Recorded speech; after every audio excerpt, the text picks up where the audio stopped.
La doctora Carmen Zavala es licenciada en Filosofía por la Pontificia Universidad Católica del Perú y magíster y doctora en Filosofía por la Universidad Nacional Mayor de San Marcos. Por varios años fue docente de filosofía en la Universidad Nacional Mayor de San Marcos y la Universidad Nacional Federico Villarreal, entre otras universidades. Codirectora de los cafés filosóficos del proyecto de práctica filosófica Búho Rojo desde 1998. Bienvenida, Carmen. Un gusto tenerte hoy aquí en Insurrectos Sin Fronteras. Bueno, muchas gracias por la invitación. Hoy día ustedes me convocaron para presentar un poco lo que yo hago, pero básicamente, porque justamente como somos latinoamericanos y no nos conocemos mucho, también hablar un poco de la realidad peruana, ¿no? Entonces, de lo que voy a hablar hoy día es del problema de la democracia representativa y el fenómeno de la corrupción, que están eh, eh, según lo que voy a presentar, directamente relacionados. Pero para darle un poco de eh, contexto, voy a presentar un poco lo que se me ha preguntado, que es cómo así en el Perú han habido en los últimos 9 años 7 diferentes presidentes. Y eso está ligado a eso. Pero no es solo un problema peruano, es un problema latinoamericano, es un problema mundial. Pero en el Perú, digamos, se ve de manera más grotesca, ¿no? Pero se da en todas partes, pues, ¿no? Vamos a ver, entonces he preparado unos días. A ver, ahí está. Esto es un café filosófico que organizamos en el 2022 y donde el tema justamente era el tema de la democracia representativa, ¿no? Y ahí se ve pues que el problema de la democracia representativa es que dependemos de los individuos a los cuales se vota y no podemos, los ciudadanos no podemos hacer valer las propuestas políticas que queremos, sino que que dependemos de los individuos que conforman el Congreso, el gobierno, etcétera, ¿no? A los que supuestamente elegimos, ¿no? Libremente. Entonces va a ser ese pequeño... am, a ver, ¿cómo es esto? Ahí, sí, ya.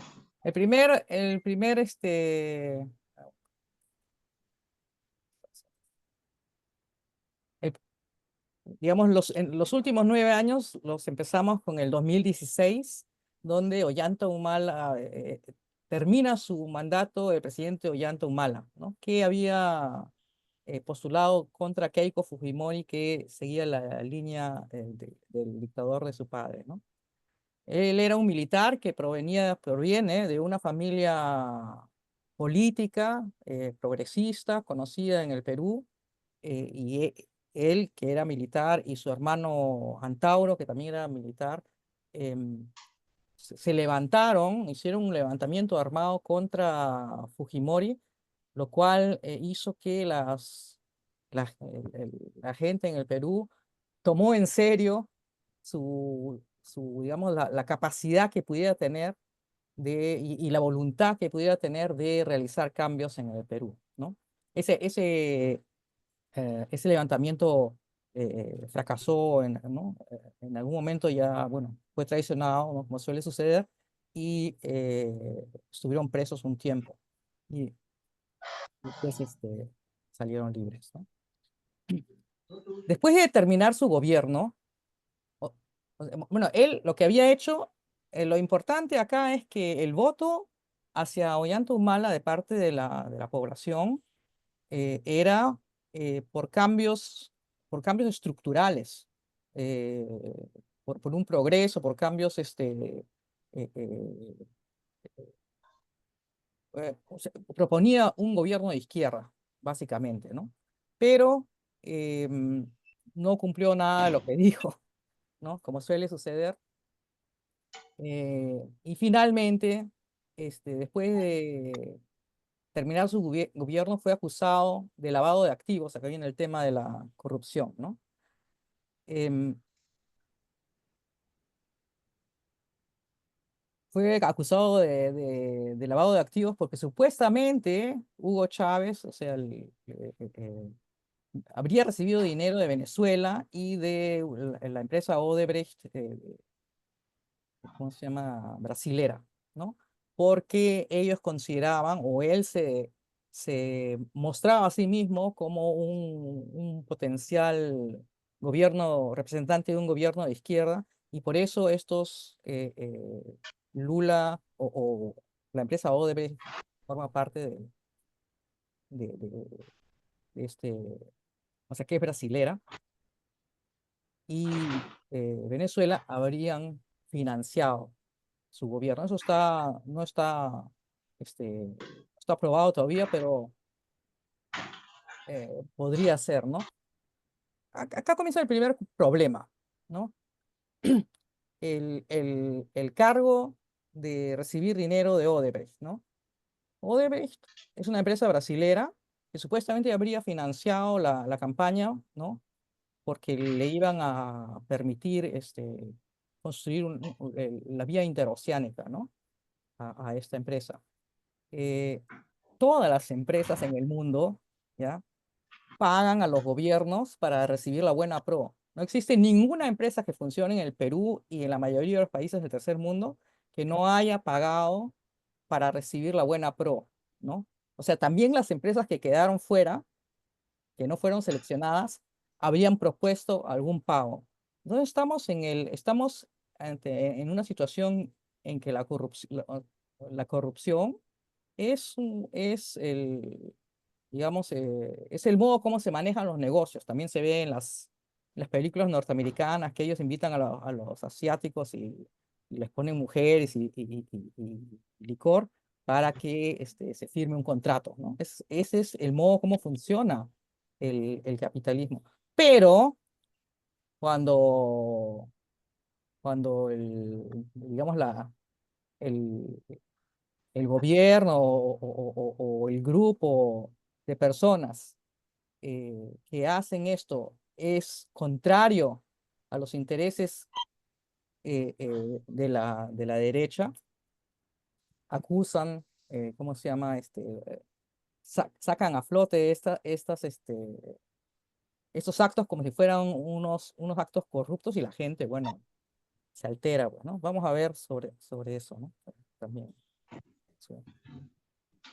Finalmente, en el 2016, bueno, paralelamente a esto, Keiko Fujimori también es acusada de lavado de activos, pero en su caso, los lavados de activos son mayoritariamente, se le atribuyen mayoritariamente a personas que están ligadas al narcotráfico. Entonces, la palabra lavado de activos es ambigua, porque una cosa es recibir dinero de, de grupos de izquierda de otros países y otra muy diferente es recibir dinero del narcotráfico, ¿no? Pero acá todo se equipara, todo queda igual. Ellos, ¿no? Y ella quedó libre al final, ¿no? En el 2017, él, Ollanta, fue sentenciado con su esposa a año y medio de prisión preventiva, o sea, ya estuvieron sentados en la cárcel, ¿no? ¿Cómo se llama? Sin una prueba, ¿no? Preventivo quiere decir, yo tengo la sospecha y te meto preso, ¿no? O meten preso porque lo odiaban. O sea, los militares, la derecha, como lo odiaban, lograron mover sus, este, sus hilos y finalmente, porque ellos de alguna manera colocan a la gente en el Poder Judicial, en la Contraloría, en la Fiscalía, en todas partes, lograron, ¿cómo se llama?, meterlo preso sin pruebas y al final salieron libres. Pero ahora, como él, ¿cómo se llama? Para evitar que, probablemente, ¿no? Para evitar que postule de nuevo, pero como sea, lo volvieron a acusar, o sea, de nuevo se abrió el caso y lo condenaron a 15 años de cárcel y ahora está preso, ¿no? Y su esposa se refugió en Brasil, ¿no? Con su hijo mayor. Eso es el primer, así comienza esta odisea, ¿no? Ahora viene, bueno, y ahí lo que quiero notar es que, hacer notar es que el problema estructural de la democracia representativa, hay dos problemas con la democracia representativa, ¿no? El primero es que los candidatos en nuestros sistemas electorales, para ser candidato, para postular, necesitas un montón de dinero, ¿no? Porque el Estado no brinda igual oportunidad a todos, o sea, habría una alternativa, que sería que, como sucedía acá sucedió acá en el año 78, después de cuando se convocó la Asamblea Constituyente, que cada partido tenía un espacio, tenía el mismo espacio en los medios de comunicación, ¿no? Por ley. Pero ahora y en todas partes del mundo occidental, los candidatos para poder hacer la propaganda y hacer la campaña necesitan grandes cantidades de dinero. Entonces solo hay dos posibilidades de tener grandes posibilidades, grandes cantidades de dinero. El primero es que yo tengo el dinero, ¿no? Entonces, voy a defender mis intereses. Y el segundo es que sumo a gente que tiene ese dinero y entonces debo favores. Ahí está, es el núcleo de la corrupción. O sea, el primer caso es, eh, eh, si es mi dinero, entonces hay un conflicto de intereses. Y si el dinero viene de otros lados, entonces debo devolver favores y entonces la corrupción está anunciada, ¿no? El segundo problema es el, el, eh, el que no seamos nosotros directamente los que votemos, sino que dependamos de la vida privada de esos individuos que nos representan en el Congreso, en los ministerios, etcétera, ¿no? ¿Por qué? Porque si ellos quieren, hay varios, como vamos a ver, ¿no? Acá, pero se ve en todas partes del mundo, hay varios motivos por los cuales los congresistas terminan haciendo algo distinto de lo que prometieron, ¿no? Uno es el de menos, yo quiero ser positiva, que es el menor, es que no les interesó nunca, ¿no? Y lo que querían era ganar un poco de dinero. Pero eso no es lo que pasa en la mayoría de los casos. En la mayoría de los casos lo que pasa es que reciben una serie de presiones, ¿no? Que pueden ser presiones en el sentido que los van a despojar de sus bienes o presiones de sus amistades o presiones eh, incluso de su propia vida, ¿no? Amenazas, ¿no? Entonces, dependemos de ellos, de su capacidad de dejarse presionar o amenazar, y además los pueden matar por último, ¿no? Entonces, dependemos de ellos para que la propuesta que ellos han presentado se lleve a cabo. Y eso es un problema de fondo, ¿no? Es, en todas partes del mundo, vemos en Alemania, o sea, en muchísimos países, ¿no? El- dicen una cosa y hacen otra, ¿no? Estados Unidos, ¿no? Después de terminó, digamos, su mandato de manera normal, eh, Ollanta, Humala, y se pasó a elecciones y no sé cómo es que hicieron, pero al final solo quedaron Keiko Fujimori y Pedro Pablo Kuczynski, ¿no? Él es un norteamericano peruano, no voy a contar su historia porque nos vamos por las ramas. Pero la gente votó por él porque era el que probablemente iba a ser más suave, ¿no? Eh, tenía un perfil liberal, ¿no? Mientras que lo otro, la otra opción era la dictadura, ¿no? Entonces la gente votó por él, ¿no? La economía desde Fujimori sigue en piloto automático, ¿no? O sea, estos presidentes, todos estos personajes pasan y la economía, que es el 80% de la población es informal, ¿ya? Y, digamos, las empresas, todo funciona independientemente de qué esté sucediendo en el gobierno, ¿no? Más o menos sigue ahí en automático. Y así también fue con él. Y en el 2017, contento, ¿no? Organizó junto con Estados Unidos un encuentro de Asia-Pacífico. Y iban a firmar el Acuerdo Transpacífico de Cooperación Económica, ¿no? Con Estados Unidos, China y un montón de países. Pero, o sea, cuando ya todo estaba anunciado, los hoteles, todo estaba listo para el evento, Estados Unidos dijo que no convenía hacer este evento porque China era un peligro, ¿no? Entonces, Kuczynski, para mi gran asombro, porque es un norteamericano también, ¿no?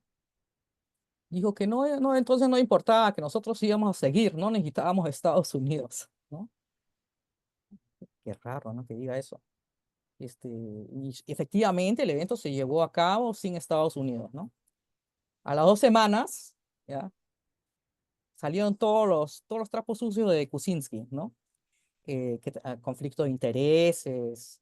Y finalmente eh, hubo un pago él se había comprado una casa de 2 millones de soles y justo era el mismo monto del cual se había visto que había recibido un dinero de un banco en Panamá.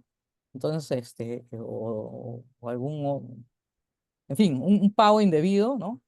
Y que encajaba con la suma exacta y en el tiempo exacto. Entonces, lo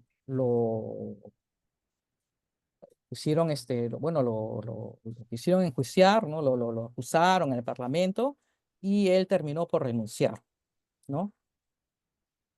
Acá lo que quiero mostrar es que Kuczynski, si él no hubiera hecho ¿cómo se llama? Si no hubiera firmado ese acuerdo y si hubiera a última hora hubiera hecho caso a Estados Unidos y no hubiera eh, eh, an- um, llevado a cabo el encuentro, eh, probablemente hubiera llevado en paz su gobierno hasta el final, ¿no? Y bueno, y él en el 2022 fue condenado a 3 años de prisión suspendida, robados activos, de lavado de activos, y como es ya bastante mayor, cumple arresto domiciliario. Entonces, que todos los presidentes están presos, además, ¿no? Ahora, en el caso de él, pues como con arresto domiciliario. Lo sigue su segundo. Kuczynski, un poco racista, pues, ¿no? Hizo y toda esa gente, pues, que él representa, ¿no?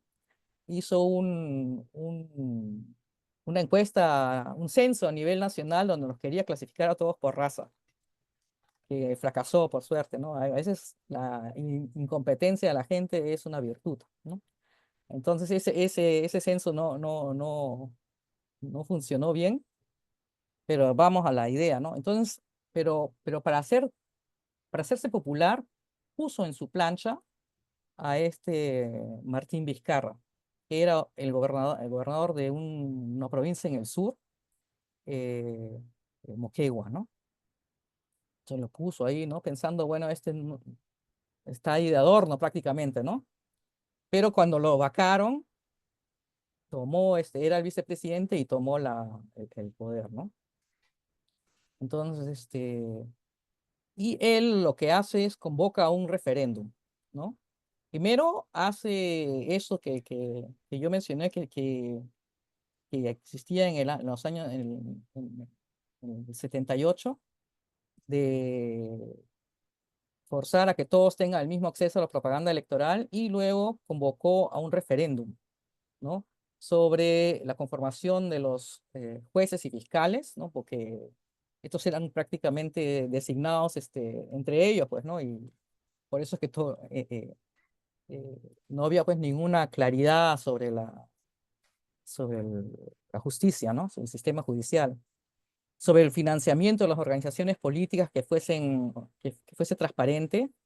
Uy, ya todo uno se alteró, todos estaban alterados, que eso no era la privacidad. Luego, que no se reelijan los congresistas, ahí se lanzó el Congreso encima, en contra. Y luego el retorno a la bicameralidad. Los congresistas querían que se retorne a la idea al sistema de senadores y diputados. Los diputados hablan y los senadores son los que votan.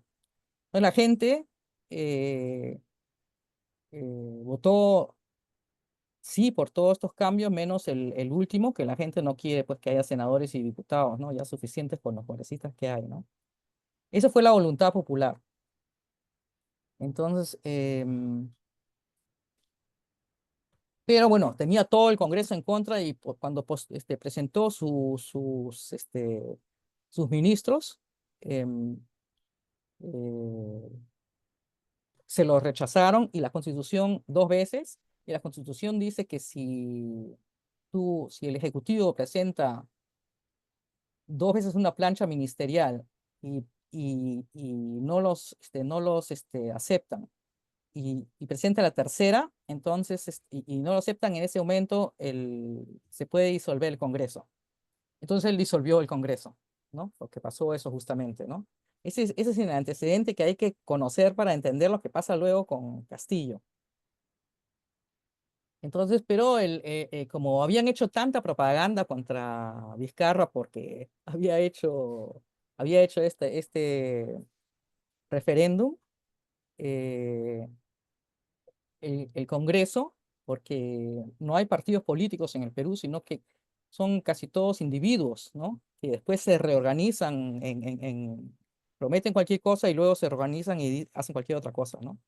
Entonces, ese Congreso que se instala en marzo del 2020 ataca a Vizcarra por una cuestión de las vacunas y finalmente lo vacan por incapacidad moral permanente. Y eso es lo mismo que me parece que a Castillo, ¿no? ¿Por qué?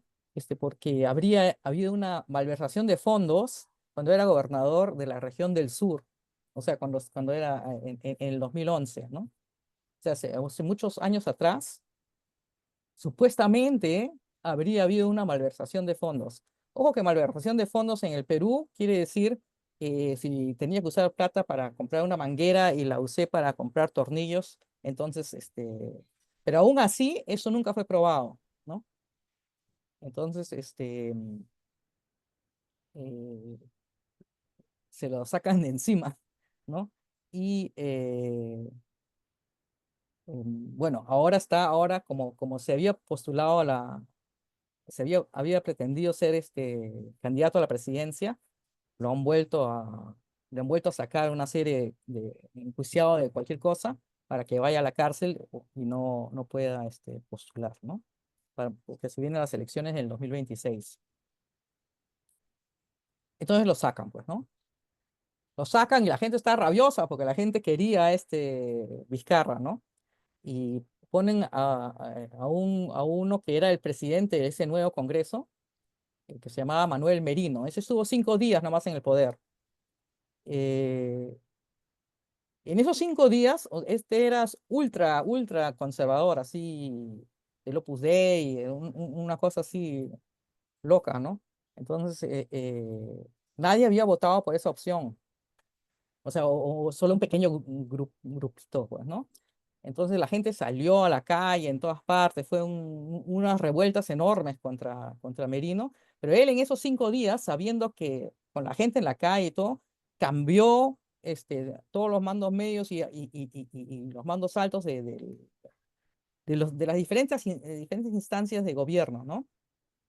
Eh, instaló a los ultraconservadores ahí, ¿no? Luego tuvo que renunciar, ¿no? Bueno, hubo asesinatos, ¿no? O sea, avaliaron a la gente, le cayeron, ¿cómo se llama?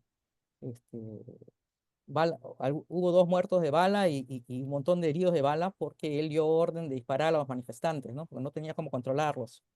Entonces, cuando finalmente eh, renunció, ¿no?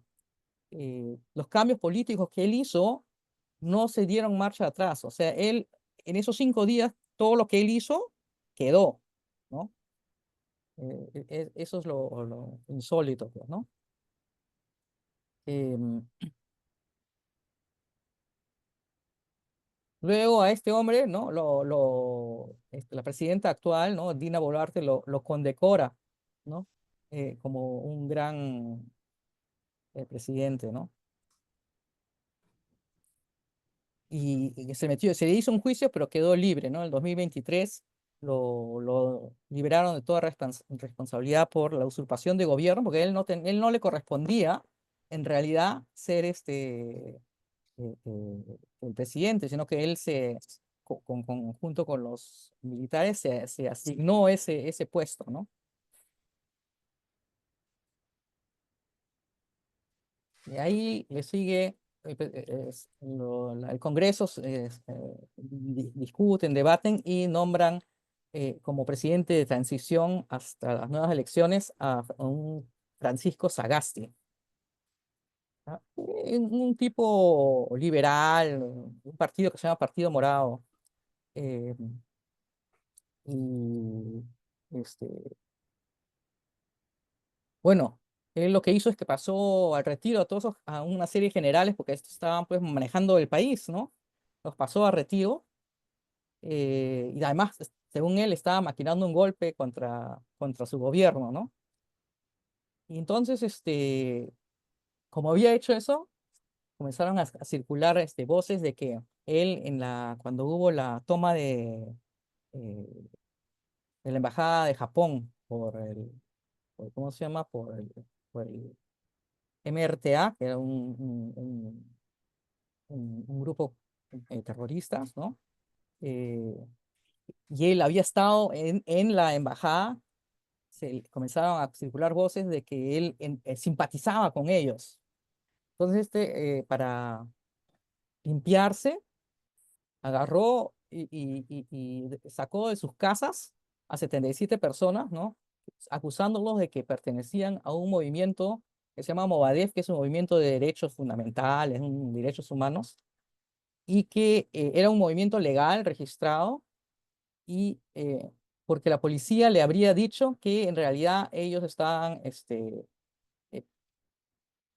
que estaban a favor del grupo terrorista Sendero Luminoso, ¿no? Entonces, era una acusación que no era una acusación, porque eso no estaba, ni siquiera estaba prohibido. Pero con ese cuento, a ellos los metieron 18 meses en la cárcel, ¿no? Y al final tuvieron que ser liberados porque no había ninguna prueba de nada, ¿no? Entonces, incluso este hombre, que era un tipo, un intelectual que toca piano, ¿no? Eh, eh, digamos, de buen espíritu, pero es chantajeado para hacer cosas increíbles, ¿no? Bueno, ahora él se ha retirado de la política, ¿no? Y asesora ahí intelectualmente. Bueno, finalmente se llevan a cabo las elecciones, ¿no? En las elecciones de 2021 gana el partido de izquierda Perú Libre, ¿no? Con Pedro Castillo, que le gana a Keiko Fujimori de nuevo, ¿no? Que es el partido, o sea, que quiere llevar a cabo un gobierno parecido al de su padre, ¿no? A la dictadura de su padre, ¿no? Y bueno, ellos acusaron a Perú Libre de fraude, como siempre se suele hacer, ¿no? Quisieron anular las elecciones, de modo que hasta unos días antes de la toma del cambio de mando no se sabía si realmente Castillo iba a poder asumir el cargo, porque estaban, ¿cómo se llama? Maquinando para que no lo fuesen, para que no llegara a ser presidente, ¿no? Castillo había planteado una serie de propuestas, de reformas, entre ellas la Asamblea Constituyente, ¿no? Porque la constitución que está vigente en el Perú es todavía la de Fujimori, ¿no? Un poco como creo que como era en Chile con la dictadura de Pinochet, ¿no? Entonces, es una constitución neoliberal que prácticamente impide que el Estado cumpla ninguna función, ¿no? Más que la de la policía, ¿no? El Congreso boicoteó todas las propuestas de cambio de Castillo, ¿no? Eh, y también Castillo presentó sus ministros y todos fueron tachados, o sea, no todos, pero la mayoría fue tachado, y entonces Castillo, igual que otros anteriores, ¿no? Igual que diferente, pero similar por ejemplo, a Ollanta, eh, como la derecha lo atacó tanto, él pensó que conciliando con ellos le podía ir mejor y rompió con el partido Perú Libre, ¿no? Y se quedó solo, pues, ¿no? Porque la derecha no le basta con que rompa con Perú Libre, ¿no? Entonces, pues la derecha objetó la propuesta de la Asamblea Constituyente y comenzaron a llamarlo, a acusarlo de corrupción y querer vacarlo, ¿no? Por ejemplo, una de las acusaciones era que él despachaba, o Sagasti aparentemente le había contado que, sí, que en el palacio todo está lleno de micrófonos y todo lo que se diga ahí va a ser escuchado, pues, ¿no? Por otros poderes, ¿no? Entonces, él despachaba en un departamento, ¿no? Donde él vivía parcialmente, ¿no? Entonces, de eso lo quisieron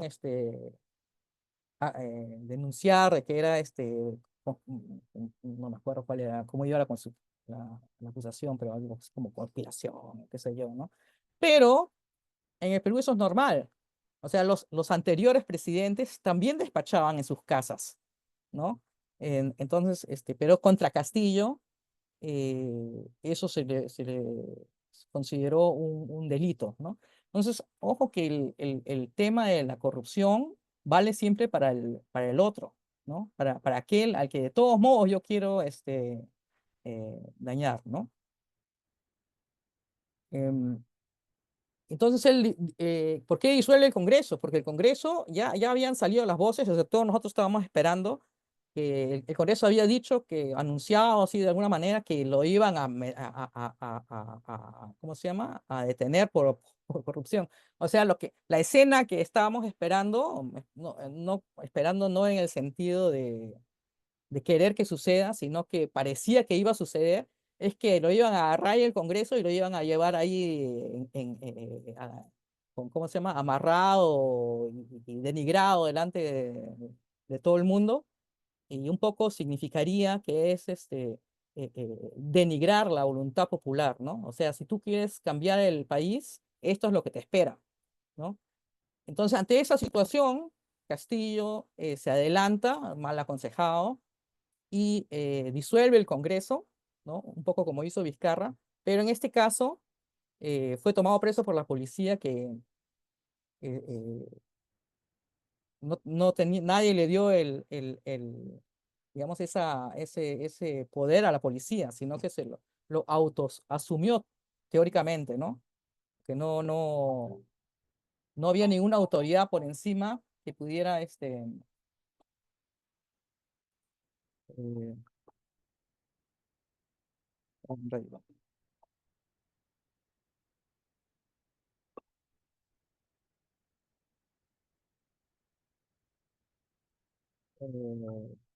no había ninguna autoridad pues que encima de Castillo que pudiera dar esa orden, ¿no? Entonces, bueno, el asunto es que se lo llevan preso, y también ¿cómo se llama? A su familia también se la querían llevar presa, pero ellos lograron asilarse en la Embajada de México.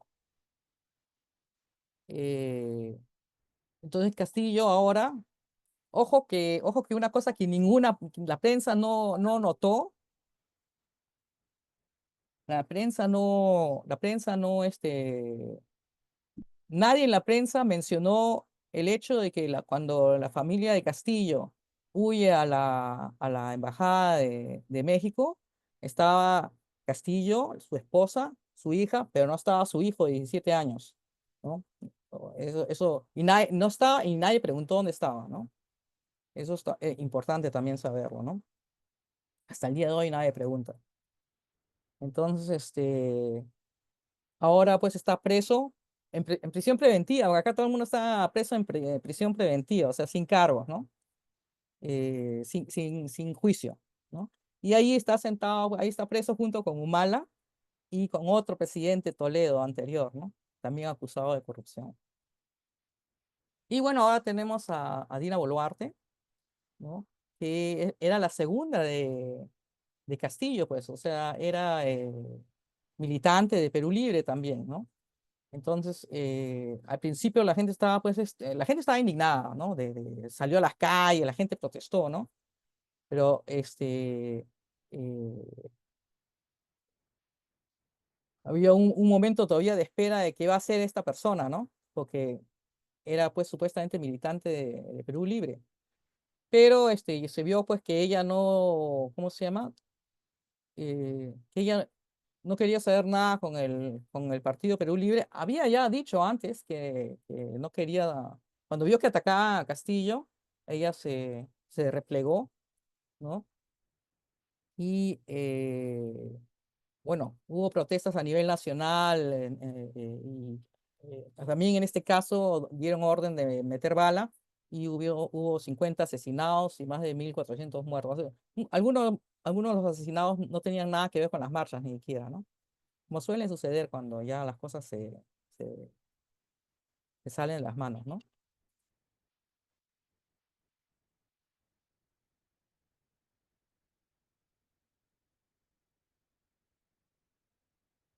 Bueno, una especulación ya. Su hijo cuando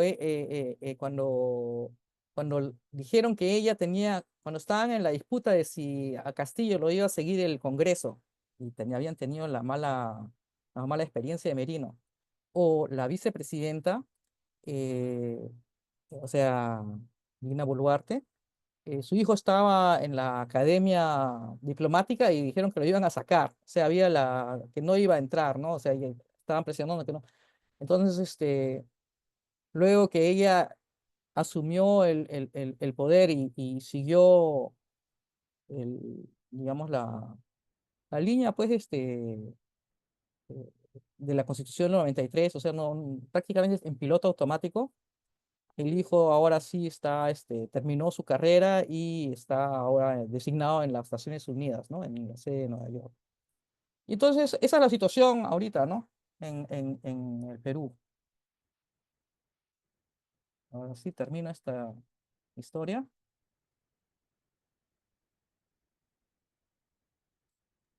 Ya. Esta historia, es solamente, está muy resumida, claro, y yo la estoy tratando de resumir en función al tema de la corrupción, ¿no? Y al tema de la democracia. Eh, la democracia representativa, como ya pues dijo en su momento, se llama Hans Kelsen, eh, no representa legalmente a nadie, ¿no? Los congresistas en una democracia representativa no representan a nadie. Uno los elige y luego ellos legalmente están autorizados para hacer lo que buenamente les dé la gana de hacer. Es así como es el sistema. La idea de que nos representan es una idea política, ¿no? De propaganda política, pero no es real que nos representen.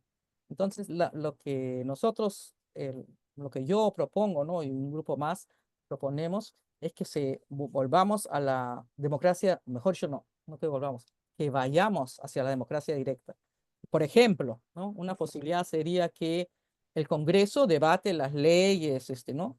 Y discute, y nosotros los vemos por la televisión, o inclusive pueden salir a hacer propaganda si quieren, pero el voto sea por referéndum.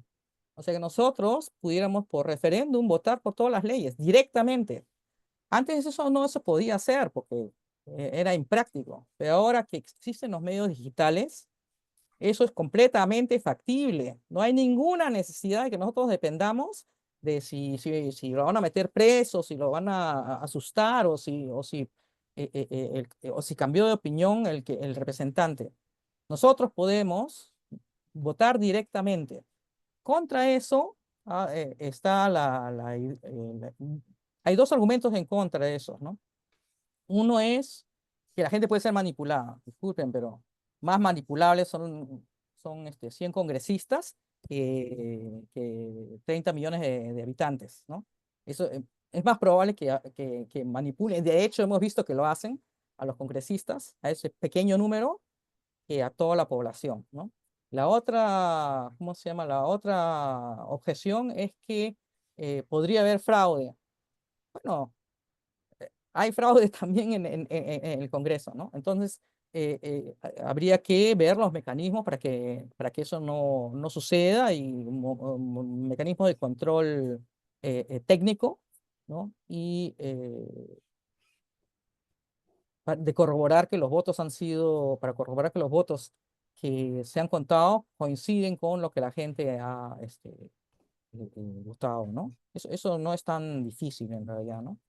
La gente se acostumbraría a escuchar además qué es lo que dicen, cuáles son las propuestas y se engancharían con, con lo que sucede en gobierno. O sea, el desinterés por la política de gran parte de la población no es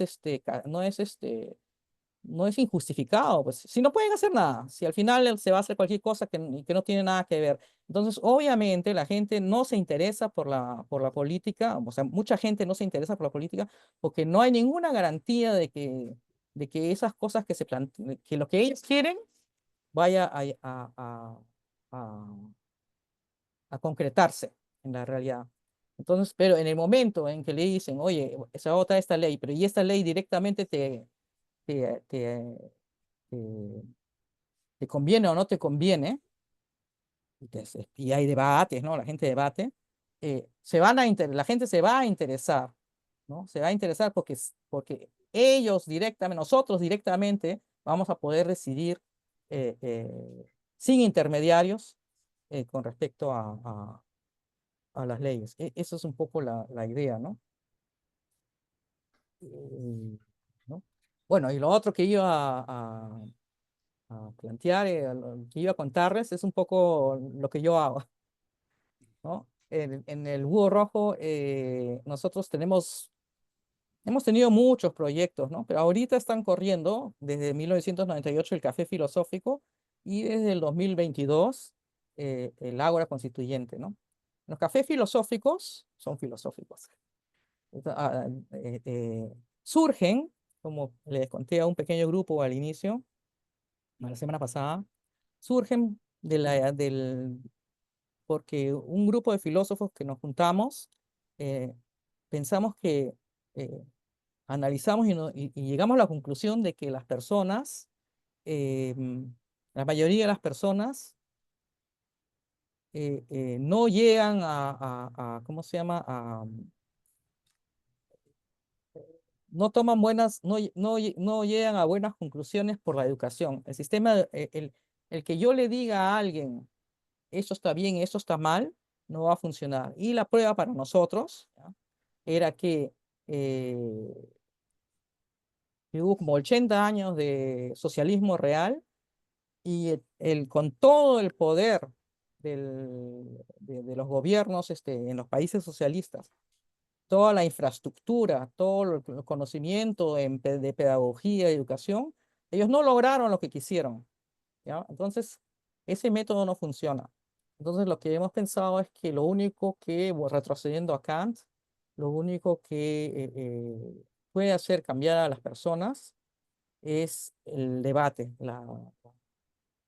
el diálogo, ¿no? Y por eso hacemos los cafés filosóficos, ¿no? Ahí debatimos temas filosóficos, incluso los temas, tenemos temas fijos. Ahorita tenemos el café histórico, ¿no? Que es cada segunda semana y cada otra segunda semana es tenemos temas elegidos por votación, ¿no? El ponente y el tema se elige por votación en la reunión y ese es el que va a exponer la próxima semana, ¿no? Y bueno, hemos tenido diferentes tipos de cafés, ¿no? Eso es lo que estamos, en lo que estamos ahorita. Y después tenemos el ágora filosófico, el ágora constituyente, que es en los viernes, y ahí, ahí estamos elaborando una nueva constitución eh, basados en que se dijo que no se puede. Dijeron que no se puede, ¿no? Entonces, no los llamamos asamblea constituyente para que no digan nada, ¿no? Pero no es que lo que no, o sea, estamos haciendo, la idea es mostrar que todos podemos elaborar una constitución mejor que esa que tenemos ahí, ¿no? Y algunos vienen con la idea de que, pues tienes que llamar expertos, pero son los expertos los que han hecho esto que tenemos ahora. Entonces, el sentido común, el debate, lleva, esa es la propuesta, ¿no? Puede realizar una mejor constitución, cualquiera, no solamente nosotros, cualquiera, cualquier grupo que se junte, que aquellos que tienen otros intereses, que no son los intereses de la población, ¿no? Ese es Permiso, Carmen, hay una preguntita, si te parece, de Sandra. ¿Cuál sería una verdadera democracia para ti y qué condimentos tiene que tener? ya, bueno, nosotros estamos trabajando justo eso en el ágora constituyente, ¿no? La idea es Ujú, que en una verdadera democracia se tienen que fomentar que haya que todos se voten, ¿no? Para empezar, ¿no? O sea, se voten las leyes, pero no solo las leyes, ¿no? Sino, eh, por ejemplo, los jueces, ¿no? Los ujú, jueces se deberían presentar planchas, diferentes planchas, y la población leyendo los antecedentes de los jueces, lo que tenemos nosotros en Perú, tenemos jueces que son acusados de violación, todo tipo de jueces tenemos, ¿no? Entonces, eh, con sus antecedentes, la gente pueda votar por una plancha que parezca, digamos, neutral, ¿no? Y capacitada, moralmente, si se puede decir eso, ¿no? Que por lo menos no sean corruptos, ¿no? Que no tengan antecedentes de corrupción. Eh, y bueno, eso, que se elijan, en general, la mayoría de las ujú, autoridades deberían también ser elegidas por votación popular. Debería fomentarse las votaciones en los colegios, en las universidades, en en las, en los barrios, eh, ujú, eso porque el argumento en contra de eso, ¿ya? Es que la gente se va a cansar, la gente ya no quiere saber nada, ¿no?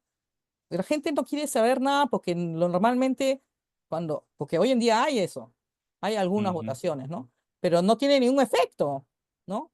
O un efecto casi nulo. Bueno, sí, entonces sí, la gente no le interesa porque lo que va a ir a hacer es un poco perder el tiempo, porque al final eligen a unas personas, pero esas personas no tienen ningún poder. Hay que dar cierto poder a la gente, un poder con el riesgo de que fracasen, ¿no? O sea, ujú. nosotros equivocándonos, vamos a estar probablemente mucho mejor que esta gente que está ahora, que no se equivoca, pero para hacer cosas negativas, ¿no? Bueno, entonces sería posible, por lo que vos estás diciendo, que haya otra manera de democracia, digamos. Y también podríamos agregar a esa pregunta, ¿hay algún ejemplo, alguna sociedad que ustedes tienen así en la mira como ejemplo que esté practicando esta forma democrática? No, nosotros no tenemos por qué seguir a otros, ¿no? Ajá. Puede ser una idea nuestra, ¿no? O sea, no necesitamos a seguir a nadie, ¿no? O sea, hay que probar. Cuando Lenin hace, digamos, funda o la Unión Soviética, no se pensaba que eso era posible, independientemente ya de que estemos de acuerdo o no. ¿No? Ujú. la idea de que algo nuevo, distinto pueda ser posible, es algo que la gente siempre piensa, no, todo va a ser siempre, tiene que ser como es, porque la gente es caótica, desorganizada. ¿Cómo va a ser, pues, cómo va a ser, pues, que el pueblo tome el poder? No, eso es imposible. Bueno, ahí hubo un ejemplo, ¿no?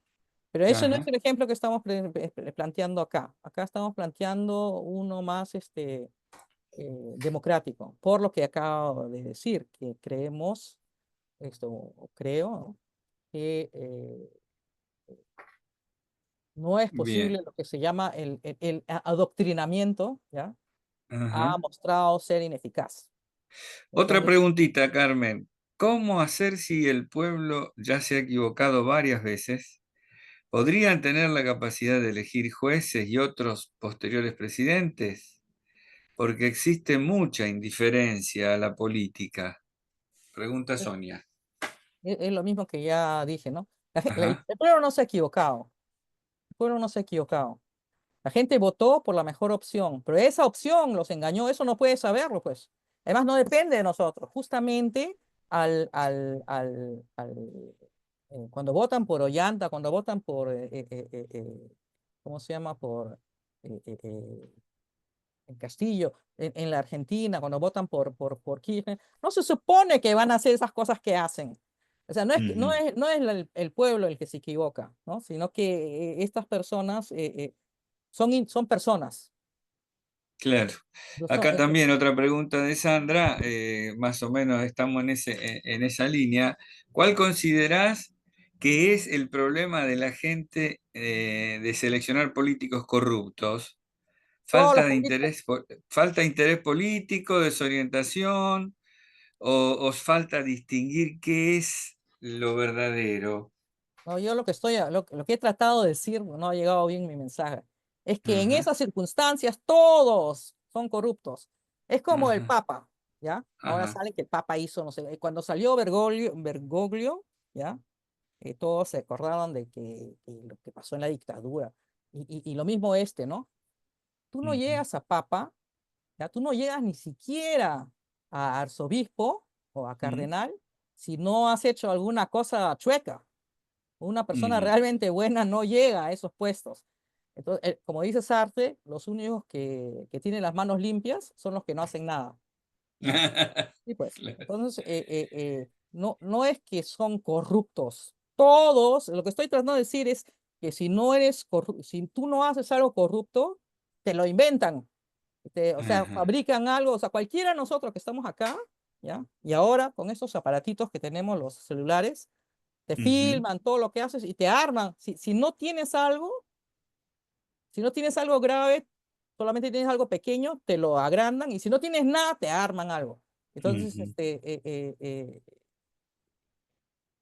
Bien, ser otra corrupto pregunta. no es un criterio de selección. Ajá. Una pregunta de Atenea. En el caso del Perú, ¿todas nuestras opciones son siempre malas y las menos malas también incurren en corrupción? El pueblo no elige mal, elige lo que sea y lo que sea que eligen se corrompe. ¿Será? ¿Comentarios al respecto? ¿Yo los digo? Y, no sé. Bueno, sí, Os- eso es lo que pasa. O sea, tenemos que claro. salirnos de este sistema, porque es el sistema, eso es lo que estoy tratando de Ajá. decir, que la democracia Bien. representativa corrompe. O sea, no Ya, vamos a claro. salirnos del círculo vicioso si no rompemos con la democracia representativa. Ajá. O sea, Bueno, Sandra, entonces hablas. y quiero decir otra cosita más. Sí, sí, por favor, Carmen. Siempre las gentes han sido corruptas, pero ahora con los celulares hay pruebas que antes no habían. O sea, antes eran más corruptos todavía, pero no habían Ujú. pruebas, porque y si habían testigos o no les creían o los desaparecían, ¿no? Entonces ahora hay pruebas y por eso parece que fueran más corruptos. No, son iguales, siempre han sido iguales. Ajá. Bueno, hablaste del sentido común. ¿Lo hemos perdido entonces? ¿Qué sería el sentido común para Carmen? Sentido común, el sentido, no sé en qué contexto lo usé. Ah, bueno. Pero No sé si Sandra, ¿vos querés agregar, Sandra? ¿Querés agregar algo? Sí, Carmen, porque tú hablaste de volver a la filosofía, que en el Búho Rojo lo que hacen un poco es replantearse a través del diálogo estos temas, ¿no? Y volver al sentido común, dijiste tú. ¿Será que entonces, me pregunto, hemos perdido ese sentido común que pareciera ser que no distinguimos entre verdad y mentira y estamos envueltos en esa marea de la corrupción que nos sigue mareando más y se siguen instalando este tipo de democracias? Bueno, una cosa, yo en el café filosófico, yo distingo política de filosofía, ¿ya? Ujú. En el café filosófico hablamos discutimos eh, eh, eh, sobre temas filosóficos ligados a la realidad, obviamente, ¿no? Y hay matices políticos también, según los participantes, pero allí no se hace política, ¿no? Pero es una herramienta, claro, es una herramienta que el que tengas la capacidad de discutir se convierte en una herramienta útil eh, eh, eh, para cualquier actividad y también la política. Eh, Bien. Vuelvo a repetir, la gente no elige mal. La corrupción es inherente a la democracia representativa. No puede, no, si yo tengo que juntar mucho dinero, ¿ya? Si yo tengo que juntar sumas enormes de dinero para ser candidato, entonces solo hay dos opciones. Es mi dinero y yo tengo intereses o hay un conflicto de intereses, Ah, o le debo favores a todo el mundo. Entonces hay la corrupción. No hay otra Gana, posibilidad. claro. Ahí gana Trump seguro ahí. Claro. Ahí Bueno, ahí en gana ese caso, Trump y Milei. Carmen, pero digo, ¿no considerás a la filosofía también como un posicionamiento político que permite quizá romper con ese sentido que se está tejiendo por ahí en el Perú, de corrupción y de hacer política? la filosofía puede dar las herramientas, ¿no? Por ejemplo, yo trato de dar la herramienta que yo trato de dar es hacer notar a la gente que el tema no es la corrupción, porque lo que sucede normalmente cuando uno entra en una discusión política con gente, ¿no? Con la gente, así, eh, eh, comienzan a quejarse, mira que este hizo esto, que hizo lo otro, y comienzan a quejarse de todo lo malo, de todo lo corrupto que son todos. Eso no lleva a ninguna parte, ¿no? Ahí no Claro, avanzamos nada. Ahí trato de hacerles notar, ¿no? Y eso ya es un análisis filosófico o de pensamiento crítico, como se quiera, que el tema no es la corrupción. La corrupción solo es un efecto necesario de ese mecanismo, ¿no? Y que ahora ujú, es más visible porque tenemos las filmaciones que antes no las teníamos. Hay claro. pruebas, ahora hay pruebas. Martín, hay una pregunta de Martín. ¿Qué posibilidad concreta ves de que se pueda pasar a un sistema de democracia directa? Concretamente, bueno, algo dijiste también, yo creo que a través de las redes actualmente, vos decís, digitalmente es mucho más. ¿Hay alguna práctica de esto en algún caso concreto? Oh, yo justamente estoy conectando con otros colegas, con ustedes, eh, Bravo, bravo. eh, ¿cómo se llama eh, eh, tenemos que pues, formar una red latinoamericana para empezar, ¿no? Para Buenísimo, trabajar eso, ¿no? muy bueno. Bueno, tenemos en la mano levantada, ¿sí? ¿Ireri? Hola, yo creo que sí hay ejemplos muy claros de democracia directa, existentes actualmente. El que se me ocurre más poderoso por su extensión y fortaleza y defensa es el Ejército Zapatista de Liberación Nacional, Ah, muy que bueno. no solo es democracia directa, es por consenso. O sea, ellos ni siquiera em, no es voto mayoritario, sino consensual. que es todavía más complejo que el voto directo, porque el voto directo es 50+1. El consenso requiere prácticamente la unanimidad, ¿no? Entonces, sí, sí existen experiencias, pero voy a contar algo muy rápido de lo que está ocurriendo en México. En México ya se puso en la Constitución la democracia participativa. Digamos, está la democracia liberal, que es ve y vota por los 3 poderes o 4 poderes y te desentiendes 3, 6 a 4 años dependiendo de cada elección. Está la democracia participativa, que implica una mezcla entre lo que dice Carmen y la democracia liberal, que es ante determinadas situaciones sí se dan la votación de otros temas, ¿no?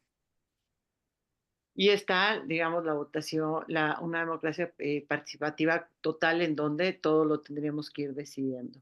México en este momento estamos en una participación parcial. Si ustedes supieran el nivel de violencia que ha venido no solo desde la derecha mexicana, sino desde Estados Unidos, desde Inglaterra, o sea, se ha saboteado por todos lados. En junio tenemos, por primera vez en el mundo, en este país se van a elegir desde la Suprema Corte hasta el último juez. Bueno, solo la mitad de los jueces, en 3 años se eligen los otros. Hoy, antes de empezar esto, estaba yo en mi 9ª sesión de tratar de entender por quién carajos voy a votar, que es complicadísimo porque no conozco a ninguno. Es muy complejo, pero una cosa sí me queda muy clara. Prefiero equivocarme y meter a gente nueva a la que podamos vigilar y exigirle un voto, que tener a estos jueces que, como bien decía Carmen, son violadores, están absolutamente amañados con los grandes poderes internacionales financieros, que sueltan el narcotráfico, que etcétera, etcétera, ¿no? O sea, me parece que cualquier cambio es bueno. Y creo que sí debemos empujar a que las democracias vayan siendo muchísimo más participativas. Ahora, también me parece que más deseo de empujar esto existe en los países donde la corrupción es mucho más evidente. Uruguay no es el caso, por ejemplo, ¿no? Pero sí Perú y sí México y sí Colombia, donde nos han podrido, los grandes poderes económicos han podrido toda la estructura política de cualquier lado, siguen pudriéndola desde cualquier lugar, y eso nos obliga, digamos, a tener una democracia mucho más participativa y sobre todo mucho más vigilante. Entonces, claro que para alguien en Uruguay puede ser como raro que no funcione la democracia liberal. Sienten que sí funciona. A mí me parece que no funciona del todo bien, pero algo han avanzado. Pero en nuestros casos, yo creo que el caso de Perú es el más grave de América Latina, Perú, El Salvador, en general Centroamérica, y en alguna medida Colombia y México estamos en una situación similar, Brasil tal vez, ¿no? También. Entonces, claro que necesitamos empujar una democracia muchísimo más potente o encontrar otras maneras, digamos, porque yo creo que esta democracia que tienen las comunidades indígenas por consenso funciona muy bien a nivel barrial, a nivel de pequeños lugares. Después habría que hacerlo de otra manera, ¿no? Gracias, gracias Ireri. Sandra, le paso a Sonia que quiere participar un poquito, ¿sí? Sonia, ¿estás ahí? La filosofía es el cuco. Hay estigmatización y 3 proyectos archivados en el Congreso para que regrese la filosofía a la educación. ¿Querés comentar algo, Sonia? Hola, felicitar a Carmen. Sí, ella viene trabajando desde las prácticas filosóficas, tomando la realidad y bueno, en esta construcción de la nueva constitución. Y yo voy por la línea un poco también de educación y comunitaria. Es muy difícil aquí, como lo comento, ¿no? Hay mucha estigmatización por el tema del terrorismo que hubo en los 90 y se quitó la filosofía de la educación básica regular. Entonces, desde allí, 3 proyectos han quedado archivados en el Congreso. Y bueno, pues ya no, hemos traspasado estos muros y estamos, pues, en mi caso, yo, por ejemplo, he entrado a colegios públicos y vengo desarrollando talleres filosóficos con el tema, ¿no? porque eso los directores también lo tienen bien claro, dice, pero ¿qué? La filosofía, eso de terrorismo, van a venir acá a meterle cosas a los chicos en la cabeza. Entonces, la propuesta que vengo trabajando es la filosofía como una herramienta de pensamiento para la prevención de riesgos psicosociales. Entonces, en ese Ujú. campo, desarrollo del pensamiento autónomo, pensamiento crítico, creativo, cuidadoso, estamos logrando que el estudiante desarrolle un pensamiento multidimensional y pueda tomar mejores decisiones, ¿no? Entonces, por ahí estoy entrando en estos últimos 4 años y he entrado desde un gobierno local, ahora estoy entrando en un gobierno regional, pero allí vamos, no es fácil, porque hay que tocar puertas y no todos tienen esa apertura, ¿no? O sea, es lamentable ver educadores, directores de escuelas que digan que todavía la filosofía existe, ya, pero yo pensé que ya no existía, ¿no? O sea, ¿qué hacen, no? O sea, ellos mismos desde dentro ya no lo promueven, ¿no? O sea, ya no promueven el pensamiento crítico y lamentablemente esta automatización que está entrando con fuerza con este capitalismo está deshumanizando aquí, ¿no? Y ya lo ha expuesto Carmen en su exposición de sobre todo esta historia de la corrupción en la cual estamos imbuidos aquí en nuestro país y hace poco inclusive ya el crimen organizado está tomando mucho camino, han asesinado a 13 mineros, los han masacrado, los han puesto en video y todo, ¿no? Y todo sigue como si nada, ¿no? Entonces se está normalizando y definitivamente pues aquí eh, cómo hacer, ¿no? Nosotros desde nuestro campo, yo también voy en la misma línea de Carmen, de formar una fuerza latinoamericana, ¿no? O sea, ir impulsando, promoviendo, porque pues lamentablemente aquí en el Perú la filosofía, yo tengo bastantes colegas que están en el campo teórico, ¿no? Solo se han quedado allí y están tratando de subsistir ellos mismos, ¿no? Incluso ayer tuve el viernes tuve una ponencia en una universidad y les expliqué y me dijeron, pero eso es tan difícil, o sea, filosofía comunitaria, algo así le puse, ¿no? Gestión comunitaria, filosofía comunitaria, salir a hablar y entrar con los políticos, ¿no? He tenido que entrar con políticos, hablar con políticos y definitivamente pues no transar con ellos, sino ir a la comunidad y hablar con el pueblo, con los dirigentes, con los niños, con las madres, ¿no? Con los vasos de leche. Esa es la idea, ¿no? Ahora donde quisiera ir abriendo el camino, ¿no? Gracias. Gracias, gracias. Carmen, ¿querés, te quedó algo así como para ir redondeando? Me No, nada más imagino que que sí. me parece muy bien lo que hace Sonia, ¿cómo se llama? Porque se necesita gente que trabaje, que vaya a los sitios, ¿no? Y yo también en algún momento trabajé filosofía para niños, en los colegios, en colegios del Estado, colegios con chicos, pues, ¿no? Y Ujú. lo que quería decir es que esto no es un problema, la corrupción no es un problema del Perú. Y la democracia representativa no funciona no solo en América Latina, no, no funciona en ningún lado. ¿Cómo se llama? Trump prometió paz y lo que está haciendo son guerras. En Europa, nadie se atreve a hacer una consulta popular de si la gente quiere ir a la guerra, porque saben que pierden. Y todos discuten, ¿no? Sobre si van a ir a bombardear a los rusos o qué es lo que van a hacer, pero ninguno se atreve ahí a hacer una consulta popular si ellos querrían, quién quería atacar a Rusia. Entonces es mentira que solamente somos nosotros, sino que nosotros somos más burros, más grotescos, ¿no? Pero ellos son más estirados y más, pero al final no funciona. No funciona porque la gente los vota para que hagan una cosa y ellos hacen la otra, ¿no? El Partido Verde, que se supone que estaba por la paz, es el que ahora fomenta la guerra, ¿no? O sea, hacen lo que les da la gana. Entonces, no necesitamos representantes, ni acá, en los países desarrollados, en ninguna parte. Es una cosa corrupta en su núcleo. Y ya la humanidad está pues, madura para cambiar ese sistema, ¿no? Muy bien. Bueno, ¿alguna pregunta, comentario por supuesto que estamos re agradecidos a Carmen y bueno, vamos a seguir andando, caminando, pensando, participando. Creemos, por supuesto, en la comunidad, creemos en la participación. Bueno, sí, Ireri. Yo creo que sí es bien importante abrir espacios de discusión entre países, digamos, entre personas concretas de países, sobre todo en nuestra América, porque en este momento estamos en yo siento que estamos en una Y, ¿no? Siempre, toda la vida estamos en la Y, pero en este momento estamos en un momento muy complejo de la humanidad, donde, como decía Gramsci, lo viejo no acaba de morir, lo nuevo no acaba de nacer y surgen los monstruos.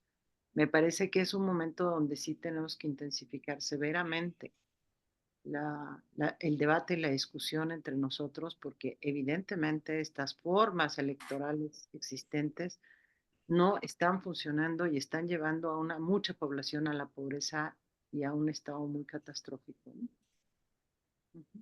Yo concuerdo con Carmen y dispuestísima a entrar a cualquier foro y espacio de discusión. Gracias. Sonia, ¿querías decir?